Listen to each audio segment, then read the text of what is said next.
Hey everyone, it's me, Nathan, from Nathan's Way. So in this video, I am going to be discussing my place in my spirituality, where I'm at, and how I am going to be evolving from there. So I am, right now, my spiritual practice is not where I really want it because I don't have the space to spread out or look at everything and be able to reach and have a practice the way I want it. But I want to talk to you about how my spirituality is not going to go away. I'm never going to give up my spirituality. It might change, it might twist a little, it might look completely different from where it is now, but I will never give it up. Now, for me, my spirituality is a mishmash of a lot of different things, because I've learned from so many people, from techniques to herbal ways to look at the herbal side, ways to look at the divination side, and from ceremonial magic to hands in dirt,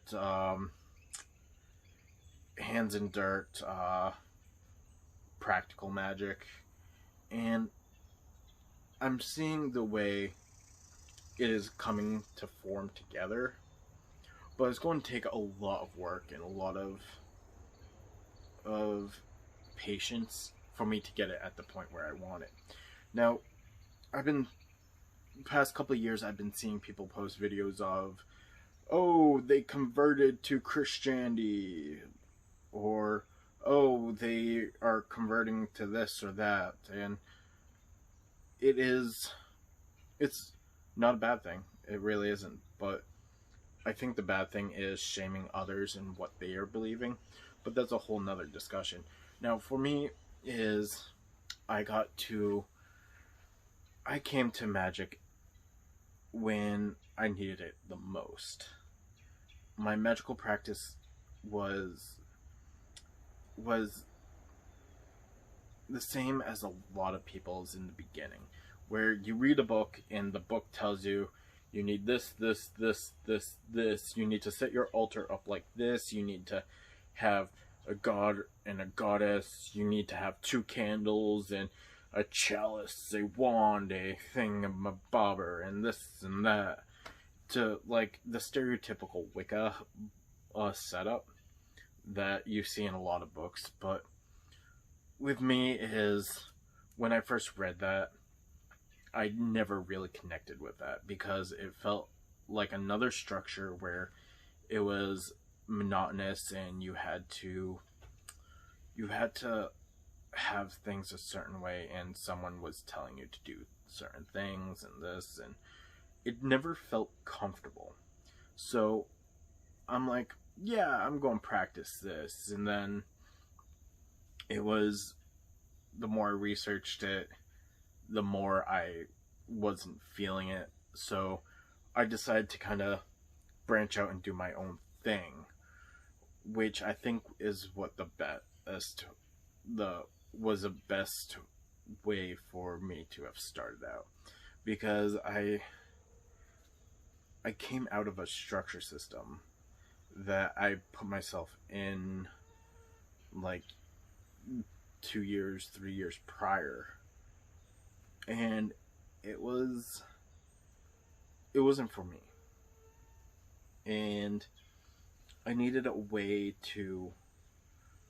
a spirituality that was for me and no one else.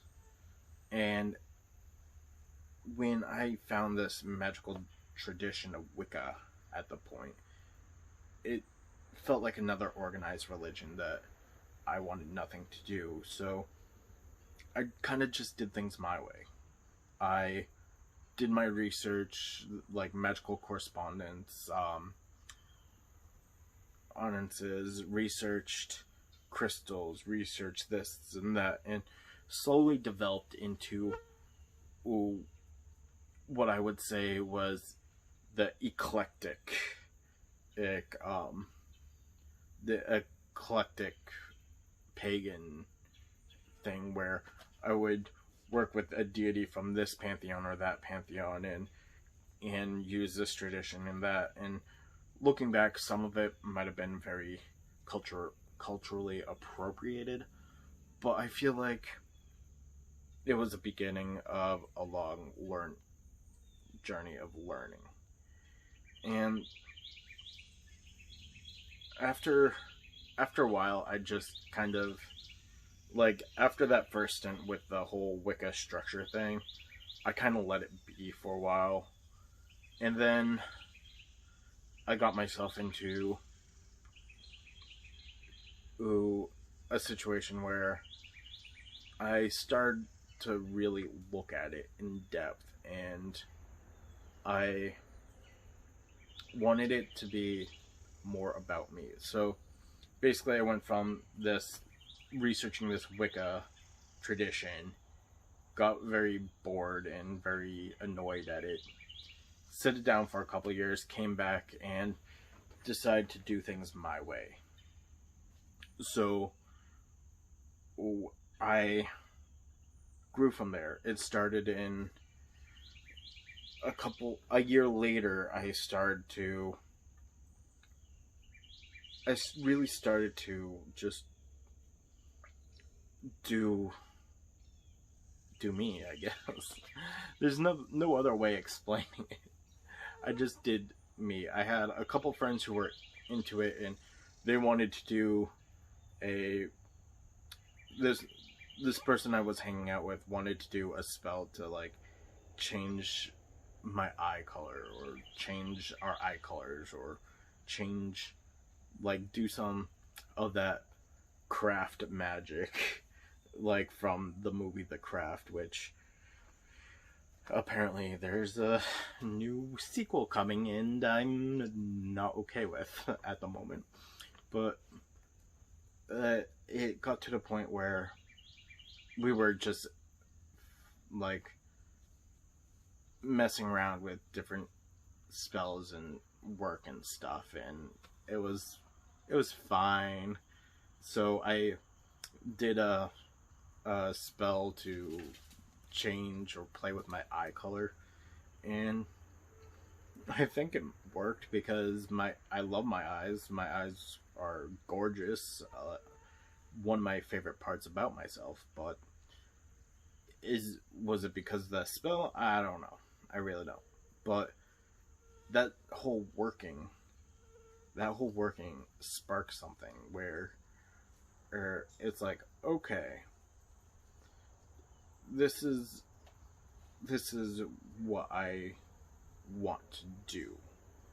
Not necessarily with this person, but I wanted to create my own practice where I'm doing whatever I can, because we didn't have the exact ingredients that we needed, so we used our own stuff, and I'm like, okay, I can do this, and move forward from that. And I thought that was the moment where I knew I can control the path I'm on. And so I mishmashed a lot of things. I just did, and it was good for a while, and then yeah, it just evolved from there. And so I was just doing my own thing, and then I started watching YouTube videos about when I turned 21, 22, or 23, around that time, and I discovered the witchy community. And I was in a very bad situation where I was trying to witch myself out of, and that's where I discovered Kellyanne Maddox's videos about chaos magic, and that's where I discovered Ember Honeyravens and what she was doing, and then it turned into all the other big YouTube witches, and everyone was doing their own thing, and that inspired me to keep going and witch myself out of the situation I was in, and eventually it worked. And around the same time, when I was getting out of it, I reached out to people. I talked to people. I started my YouTube channel the year after, I started watching all these people, because that was when I was free to do my own thing. And over the years, I realized I can dismantle my practice and build it right back up. I've changed out deities. I've studied different traditions. Like, I really, I've claimed my work. I've claimed my practice as my own, and I tweak it so it fits me. And I'm really happy about it. Now, right now I am at that point where I'm rebuilding my practice. I stripped it down to the very base foundation. I went back to basics, and I'm building it up from there. And I'm going to keep building until it's just right, or until I need a new change and flatten it right back down. I guess what I'm saying is, a magical practice evolves over time. It's not necessarily something that you're going to stay the same from when you first to the end of your life cycle. Your practice is going to change. You're going to, like, for some people, it will be starting where I started, from the basic purple Wicca book, or what's his name? Penzac, I think his name is Christopher Penzac. Yeah, one of his books. I hope I got that right. I should, but my brain's drawing a blank. From those basic books to advancing, like, you're going to start there, and then it's going to expand out. And for me, that is what it's doing. I expanded. I expanded to the point where I needed a change, so I flattened it back to the very bare basics. And I am...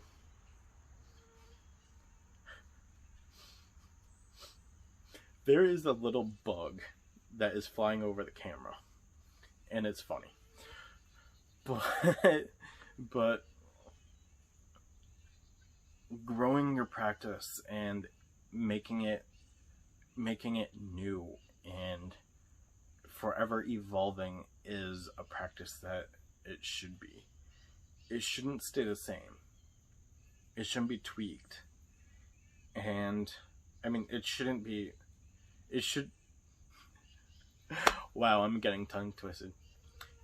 It should never be the same. It should always be tweaked to fit what you want.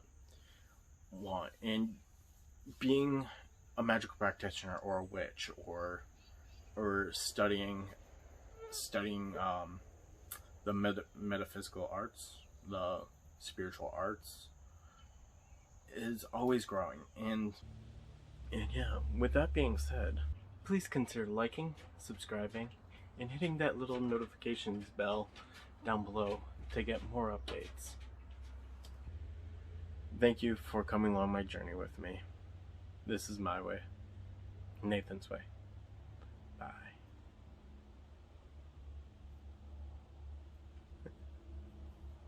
Bye. Bye.